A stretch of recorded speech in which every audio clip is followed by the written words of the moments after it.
Wyobraźcie sobie, że stoicie w ruinach, które pamiętają skandaliczną miłość króla Jagiełły, a zaledwie 5 minut drogi od was, na tych samych skałach, żołnierze Piłsudskiego w okopach I wojny światowej walczyli o życie. To druga twarz szlaku Orlich Gniazd. Pokażemy wam Smoleń i Bydlin, dwa zamki, które różnią się absolutnie wszystkim, a leżą tuż obok siebie. Dziś dowiecie się, dlaczego zamek Smoleń był miejscem największego skandalu epoki Jagiellonów, poznacie legendę o tatarskich skarbach i zobaczycie ruiny, które wyglądają jak kościół.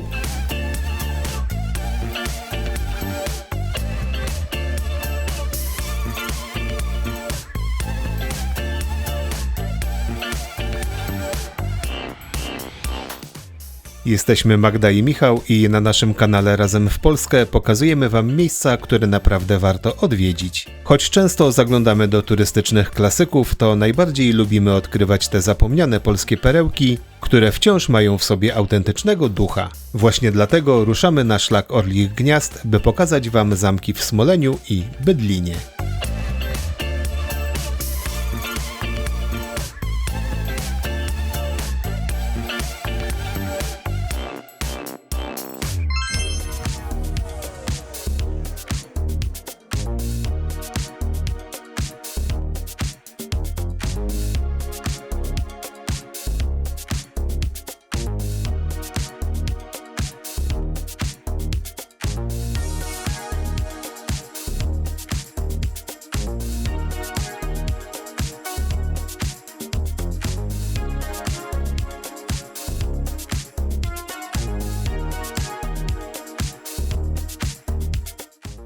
Wszyscy kojarzymy Jurę Krakowsko-Częstochowską. Zazwyczaj jednak patrzymy na nią przez pryzmat tych samych, najbardziej znanych miejsc. Tłumy w Ogrodzieńcu, kolejki w Wojcowie, gwar na najbardziej znanych szlakach turystycznych. My jednak chcemy wam pokazać drugą twarz szlaku Orlich Gniazd. Tę cichą, nieco dziką, ukrytą w głębokich lasach. Naszą dzisiejszą wyprawę zaczniemy od miejscowości Smoleń w gminie Pilica. To tutaj na Górze Zamkowej wznosi się Zamek Pilcza. Dojazd jest wygodny, a auto zostawicie na bezpłatnym parkingu tuż pod lasem. Co ważne, w przeciwieństwie do bardziej komercyjnych sąsiadów, to miejsce wciąż zachowało klimat.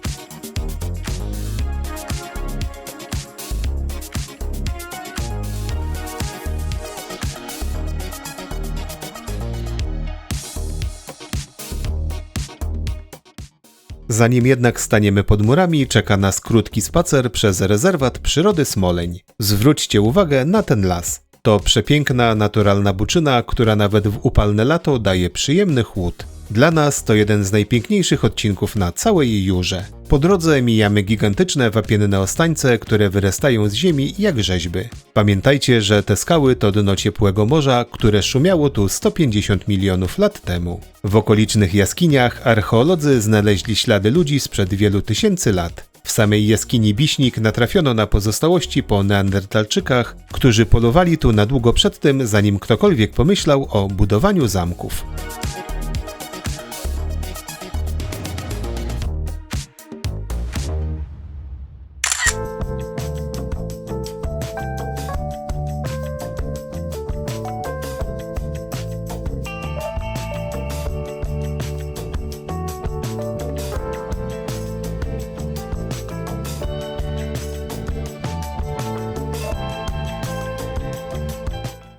I tak dochodzimy do serca tego miejsca. Choć historycy wciąż spierają się, czy już w 1300 roku stała tu drewniana strażnica spalona podczas walki o tron Polski, to pewne jest jedno. Murowaną potęgę, którą widzicie dzisiaj, zawdzięczamy Ottonowi z Pilczy herbu Topór. W połowie XIV wieku wzniósł on zamek górny. Była to pierwotna gotycka twierdza składająca się z murów obwodowych, budynku mieszkalnego oraz oczywiście z charakterystycznej cylindrycznej wieży zwanej stołpem. Miała ona stanowić ostatni punkt oporu. To był dopiero początek. Z czasem, gdy ród Pileckich się bogacił i rósł w siłę, zamek zaczął się rozrastać. W kolejnych etapach dobudowano Zamek Dolny Wschodni, a następnie Zamek Dolny Zachodni. W efekcie powstała ogromna warownia z podzamczami otoczona potężnymi murami, chroniąca strategiczny szlak handlowy.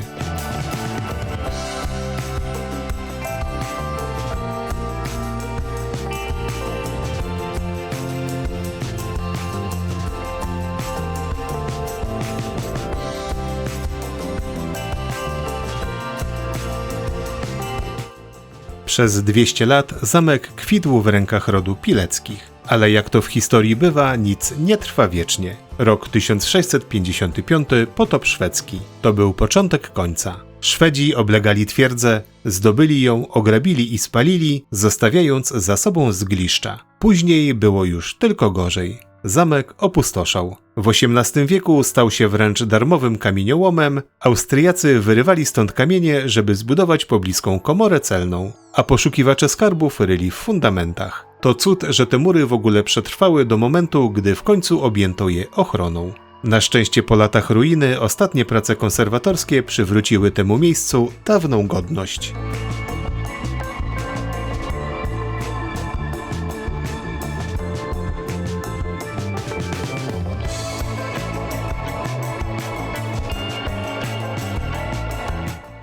Średniowieczny zamek to zawsze gniazdo wielkich rodów, a Pilcza nie była wyjątkiem. Opowiemy wam teraz o najbardziej wpływowych i kontrowersyjnych postaciach, które chodziły po tych dziedzińcach. Najważniejszą i oczywiście najbardziej kontrowersyjną jest Elżbieta z Pilczy-Granowska, córka budowniczego zamku. Jej historia to gotowy materiał na serial. Po śmierci ojca została jedyną spadkobierczynią ogromnego majątku, co w połączeniu z nieprzeciętną, jak pisano, urodą, czyniło ją jedną z najatrakcyjniejszych partii w całym królestwie. Te przymioty sprawiły, że już w wieku 17 lat jej los nabrał dramatycznego tempa. Miała zostać wraz z matką porwana z zamku, a następnie została zaślubiona przez morawskiego rycerza Wiszela Czambora.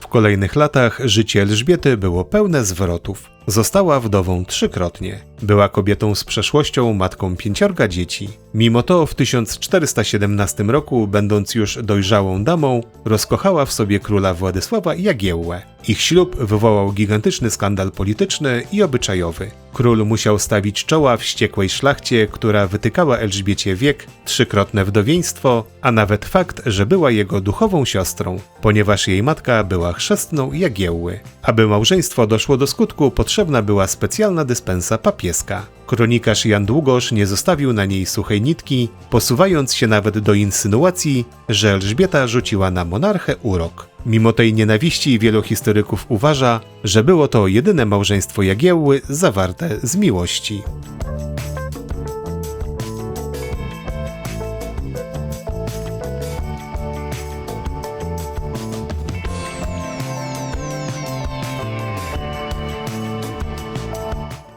Ale Smoleń to nie tylko Elżbieta. Na przełomie XV i XVI wieku na zamku przebywał Biernat z Lublina. Był to wybitny humanista, poeta i lekarz. Pełnił tu funkcję kapelana zamkowego oraz sekretarza Jana Pileckiego, który był synem królowej Elżbiety. To właśnie dzięki niemu wiemy, że w okresie renesansu Smoleń posiadał jedną z najbogatszych bibliotek w okolicy. Zatem zamek był nie tylko twierdzą obronną, ale i prężnym ośrodkiem kultury.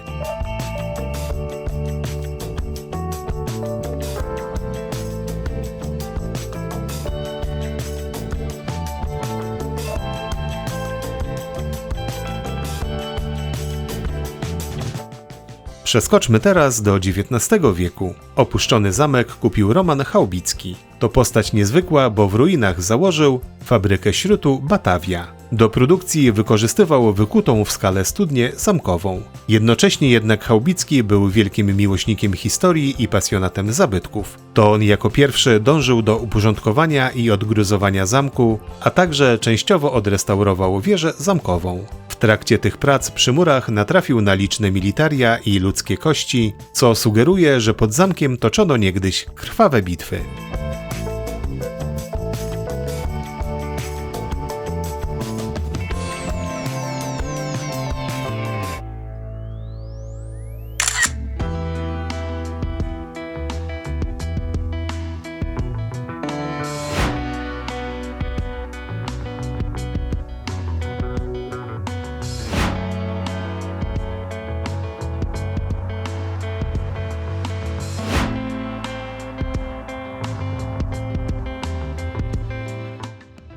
Skoro omówiliśmy już fakty, czas przejść do tego, co na zamkach lubimy najbardziej. Do legend i mrocznych sekretów. Na dziedzińcu zamku Pilcza, dokładnie w najwyższym punkcie, znajdziemy wykutą w skale cysternę na wodę. Miała ona mieć ponoć 100 metrów głębokości. Lecz to nie jest zwykła studnia. Według najsłynniejszej legendy kuli ją wzięci do niewoli Tatarzy lub Mongołowie. Podczas wiercenia natrafiono rzekomo na boczny korytarz prowadzący do ukrytych skarbów. Aby tajemnica nie wyszła na jaw, wszyscy, którzy odważyli się o tym wspomnieć, byli wrzucani do studni. To dlatego na skalnych ścianach mają znajdować się liczne szkielety. Część opowieści mówi nawet, że korytarze wydrążone przez Tatarów miały łączyć zamek Pilcza z okolicznymi grotami, a nawet ze słynnym zamkiem Ogrodzieniec i służyć ucieczce podczas oblężenia.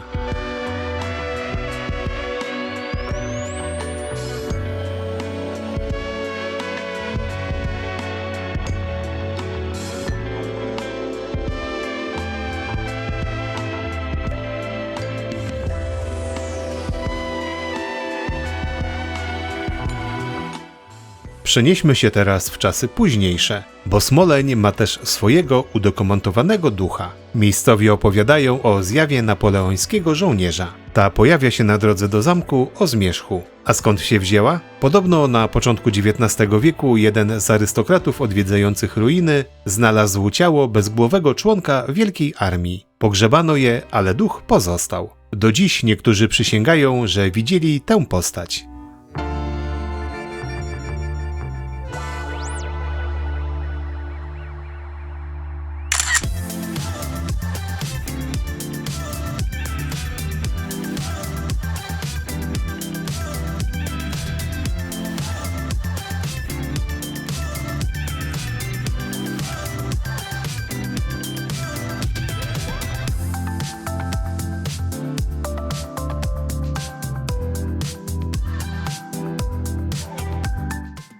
Dziś zamek Smoleń jest doskonale zabezpieczony, a udostępnione są ruiny wszystkich części warowni, zamek górny oraz 2 zamki dolne. Zwróćcie uwagę na drewniane ganki obronne, czyli chodniki dla straży, które odtworzono na murach zamku dolnego wschodniego. W tej części znajdziecie też gotycką bramę wjazdową z otworami, które służyły niegdyś do spuszczania brony. To właśnie tędy wjeżdżało się do warowni. W zamku dolnym zachodnim z kolei widać ruiny renesansowego budynku mieszkalnego oraz studnię wykutą w skale, dziś oczywiście zabezpieczoną kratą.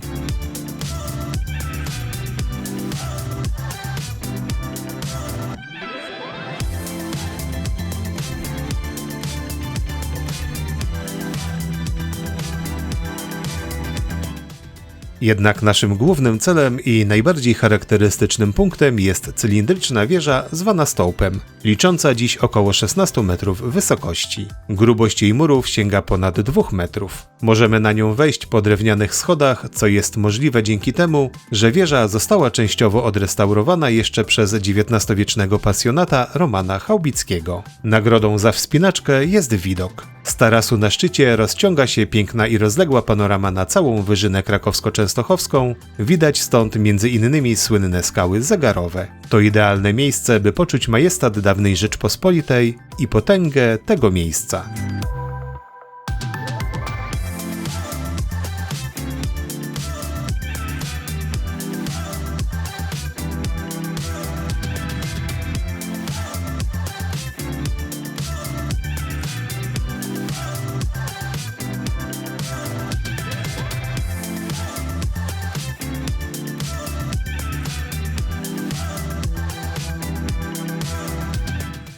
Opuszczamy już gościnny Smoleń. Zostawiamy za sobą ruiny, które pamiętają skandaliczną miłość króla i Elżbiety Granowskiej, tajemnice tatarskiej studni i niesamowite widoki z wieży. Ale nasza jurajska podróż dopiero się rozkręca. Dosłownie po kilku minutach jazdy samochodem lądujemy w zupełnie innej rzeczywistości. Zobaczycie ruiny, które wyglądają jak kościół i stały się areną krwawej bitwy I wojny światowej. Przed Wami całkowicie inny rodzaj emocji.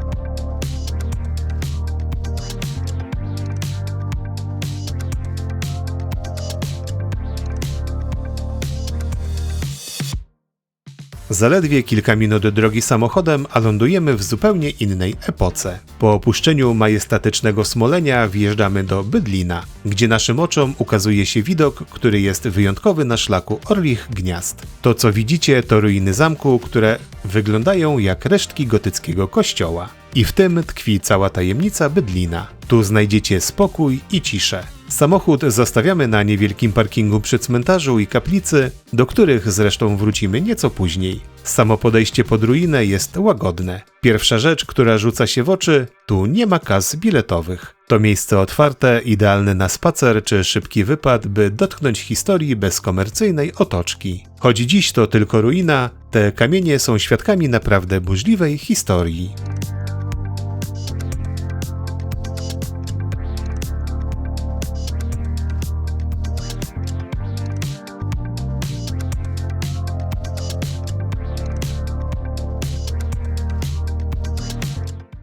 Zacznijmy od historii. Zamek Bydlin wzniesiono na przełomie XIII i XIV wieku. Za jego budowniczego uznaje się Kazimierza Wielkiego lub Nawoja z Morawicy, rycerza bliskiego królowi. Co ważne, w przeciwieństwie do Smolenia, Bydlin prawdopodobnie nigdy nie był dużą, rozbudowaną twierdzą. Był to jeden monumentalny budynek mieszkalny otoczony murem, który w planie przypominał prostokąt. Z czasem Bydlin przeszedł w ręce wpływowego rodu Firlejów, którzy zmienili jego przeznaczenie. Z warowni obronnej przekształcił się on najpierw w zbór ariański, a ostatecznie Kościół katolicki pod wezwaniem Świętego Krzyża. Właśnie ta sakralna przeszłość sprawiła, że ruiny mają tak unikalny kształt i dają złudzenie gotyckiej świątyni. Niestety potop szwedzki w 1655 roku zburzył ten zamek-kościół. Choć później go odbudowano, to ciągłe zagrożenia sprawiły, że pod koniec XVIII wieku budowla została ostatecznie opuszczona i popadła w ruinę.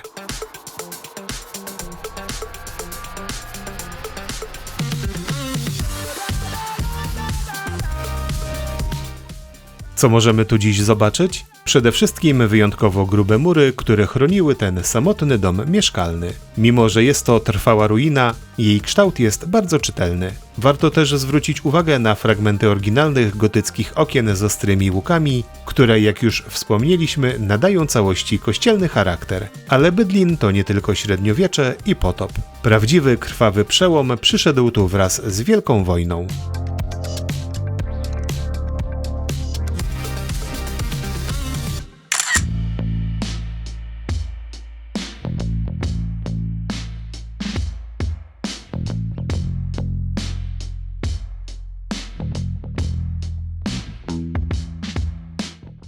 To nie średniowieczni rycerze pozostawili najgłębsze blizny na tych murach, lecz I wojna światowa. Ruiny Bydlina stały się jednym z najbardziej dramatycznych pól bitewnych na Jurze. Mowa tu o bitwie pod Krzywopłotami lub pod Bydlinem, która rozegrała się w dniach 17 i 18 listopada 1914 roku. Na tym wzgórzu w lodowatym błocie i śniegu doszło do niezwykle zaciętej walki. Z jednej strony stały legiony Józefa Piłsudskiego wchodzące w skład armii austro-węgierskiej, a z drugiej cesarska armia rosyjska. Ostrzał artyleryjski był tak potężny, że to właśnie wtedy resztki zamkowych murów zostały ostatecznie zrujnowane. To było jedno z najkrwawszych starć, jakie legionom przypadło stoczyć w 1914 roku, a sam Piłsudski nazwał je później krzywopłockimi legionowymi termopilami.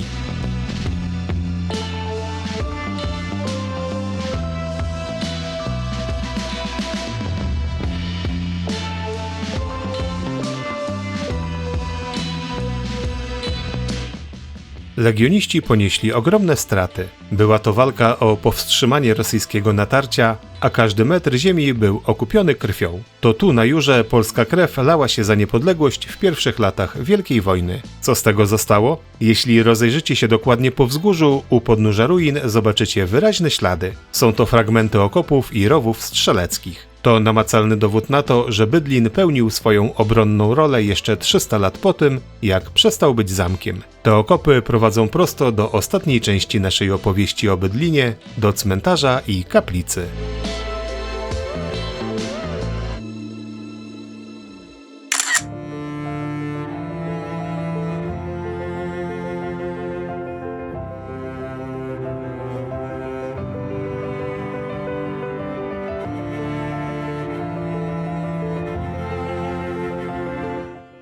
Na koniec musimy zejść ze wzgórza zamkowego i spojrzeć na miejsce, które jest żywym świadectwem historii Bydlina. To kaplica i cmentarz u podnóża ruin. Stoi tu urocza neogotycka kaplica cmentarna pod wezwaniem pocieszenia Najświętszej Marii Panny, wzniesiona pod koniec XIX wieku. Jej historia jest nierozerwalnie związana z losami zrujnowanego zamku. Część kamienia do jej budowy pochodzi ponoć z murów dawnej warowni.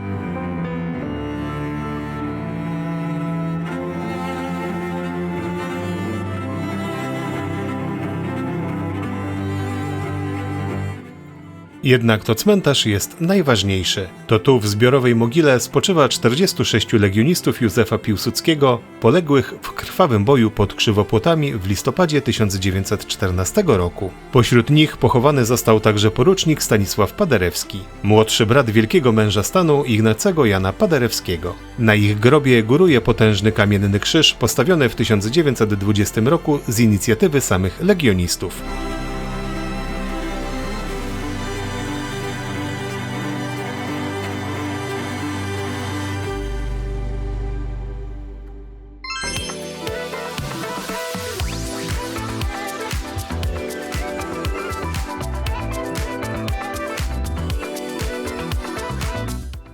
I w tym miejscu kończymy naszą dzisiejszą jurajską przygodę. Odkryliśmy dwa skrajne oblicza szlaku Orlich Gniazd. Smoleń to potęga, widoki i opowieść o wielkiej polityce i królewskich romansach, a Bydlin to zaduma, tajemnica i surowa lekcja patriotyzmu. Mamy nadzieję, że zachęciliśmy Was do ruszenia w trasę, bo ta wyprawa jest tania, logistycznie prosta i, co najważniejsze, pozwala uciec od tłumów.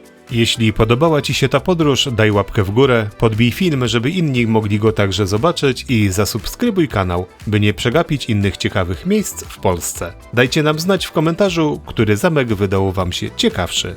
A jeśli lubicie zamkowe tajemnice, sekrety i legendy, to obejrzyjcie koniecznie nasz film o Zamku Ogrodzieniec, bo tam znajdziecie ich mnóstwo. Dziękujemy, że byliście z nami i do zobaczenia na szlaku.